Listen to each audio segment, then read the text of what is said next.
तमाशा हा अतिशय लोकप्रिय असणारा कला प्रकार आहे.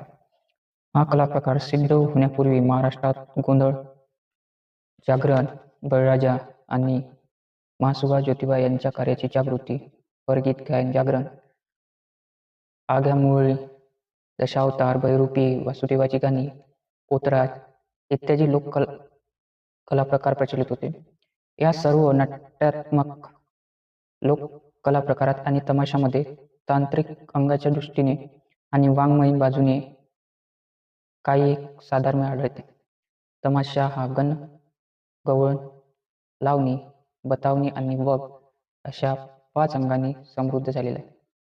तमाशाचे खरे स्वरूप जरी उत्तर पेशवाईतच उदयास आले असले तरी तो प्रकार महाराष्ट्रात पूर्वीपासूनच अस्तित्वात होता असे दिसते.